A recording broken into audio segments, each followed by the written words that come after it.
Welcome to the deep dive. Today, we're taking four, seemingly simple English phrases, ones you probably hear all the time, and we're really going to dig into them. Because, for anyone aiming for real social fluency, just knowing the dictionary definition, it's not quite enough. Right. You need to know the feel of it, the when and the why. Exactly. So we're looking at the emotional weight, the practical side, hidden inside these everyday expressions.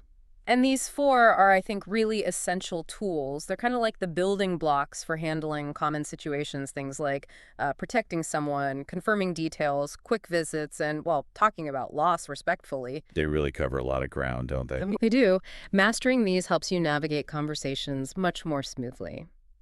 It's about that social fluency we mentioned. Okay, so that's our mission today.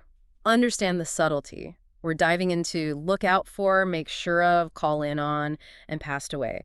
Not just defining, but really analyzing how they work together. Sounds good. Where should we start? Let's start with the one that feels like it carries a real sense of duty.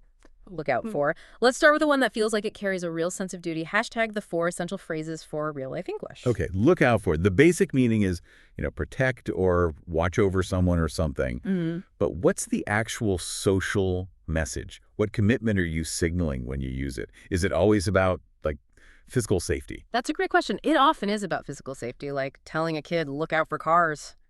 Sure, the obvious example. But the interesting part is the implied promise. If I say, I'll look out for you, it's more than just watching. It suggests I'll step in if there's a problem. So it's active, not passive observation. Exactly. It implies intervention, advocacy, defense even. It's a stronger commitment than just, say, keeping an eye on someone.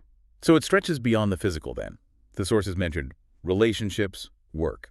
Absolutely. Think about saying, my older sister always looks out for me.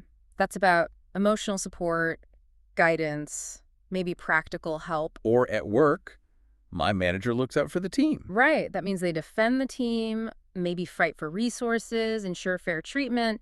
It's professional protection. And it can be about protecting yourself too, can it? Like, look out for scammers online. Precisely. That's self-vigilance, protecting yourself from risk, financial, digital, whatever it might be. Okay, quick clarification point. I sometimes get confused between look out for and just watch. Can you break that down? Yeah, that's a common point of confusion, and it's all in the nuance. If you watch someone, you're observing. Simple as that. Maybe passively. Go ahead. But if you look out for someone, you're watching with a purpose.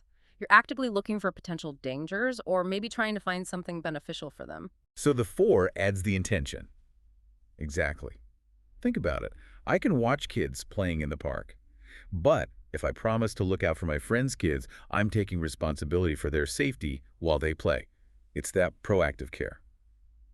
Got it. That 4 carries a lot of weight.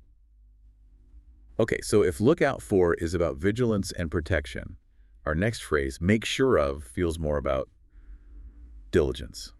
Personal checks. Yeah, that's a good way to put it. It's about eliminating doubt, verifying something specific. It's incredibly practical. Why this specific phrasing, though? Why not just say, check the time or verify the price? Why make sure of? Well, partly it's about signaling thoroughness. When you use make sure of, you often imply that the detail is important, that getting it right matters. It's a bit more deliberate than just check. Okay. And you mentioned verify, make sure of is much more conversational, much more common in everyday speech than verify. Also, we should probably touch on how it relates to ensure. Ah, yes. Ensure versus make sure of. How do those differ? Ensure is generally more formal, often used in writing, business, or policy contexts. It's about guaranteeing an outcome. We will ensure compliance. It points towards the future. Right, like a guarantee. Exactly. Whereas make sure of is typically about checking a current fact or detail. Can you make sure of the address before we leave? You're confirming something that already exists or is set. So more immediate, more practical. Much more. It's perfect for everyday planning. Make sure of the meeting time. Make sure of the price before you pay. It's that double-checking action. And the example from the source, my mom always makes sure of the doors before going to bed. That really highlights the verification aspect, doesn't it? Checking a crucial detail, it does. And notice the grammar there. Make sure of the doors. You use of when you're checking a noun or noun phrase, the doors, the time, the spelling. What if it's not a noun? Good question. If you're verifying a whole clause, you usually drop the of and use that. Like, make sure that you lock the door. Or even just make sure you locks the door. Okay. So Make sure of the time, but make sure that the meeting is at 2. You've got it. That little preposition makes a difference in sounding natural. All right, let's shift gears to social interaction. Call in on. The quick visit. Yeah, the definition seems straightforward. Visit someone briefly. It sounds quite relaxed, informal, maybe unplanned. It absolutely implies that.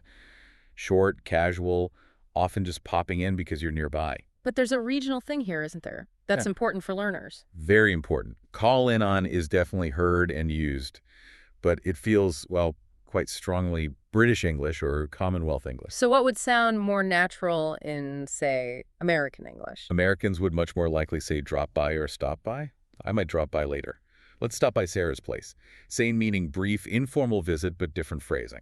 Good to know. So using call in on in the U.S. might sound a little unexpected. Maybe slightly formal or just, yeah, a bit British. Not wrong, just less common. Knowing the regional preference helps you blend in. Can you give an example that really shows that quick, low-pressure vibe of call in on? Sure.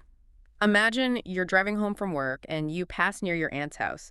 You might text her, hey, just passing through. Mind if I call in on you for a quick chat?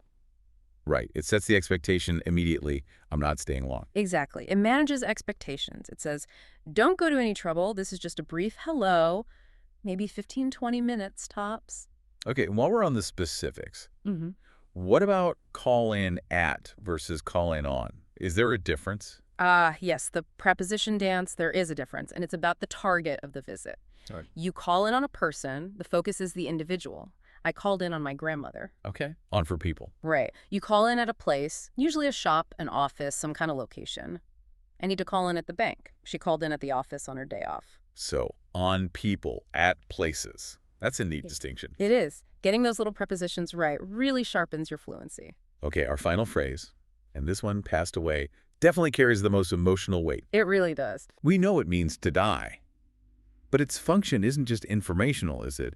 It's about softness, respect. Precisely. It's a euphemism, a deliberate choice to use gentler language when talking about death. It's about empathy and social grace. So it's saying died wrong. Not inherently wrong, no. Died is direct, factual. But in many social situations, especially when talking to someone who is grieving or in more formal contexts like news reports or obituaries, passed away is often the expected, the kinder choice. It shows consideration for feelings. Exactly. It signals emotional intelligence. You understand the sensitivity of the topic, and you're choosing language that respects that. Is there ever a time when passed away sounds too much? Like too formal or distant? Maybe talking about a pet fish or a character in a game. That's a really nuanced question about register. Yes, potentially. If you use it constantly for every instance of death, no matter how minor or detached it could sound overly cautious, or even like you're avoiding reality. In very casual settings or talking about something quite removed, died might be perfectly fine.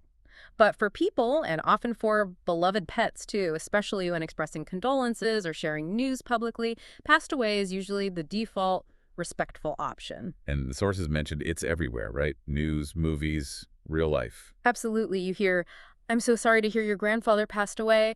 That's standard sympathetic language. It's the linguistic way we cushion difficult news. So understanding when to use it is key for sounding, well, socially aware. Definitely. It's not just vocabulary. It's about knowing the social rules of communication, about showing kindness through language. Okay, so we've looked at these 4 phrases in isolation.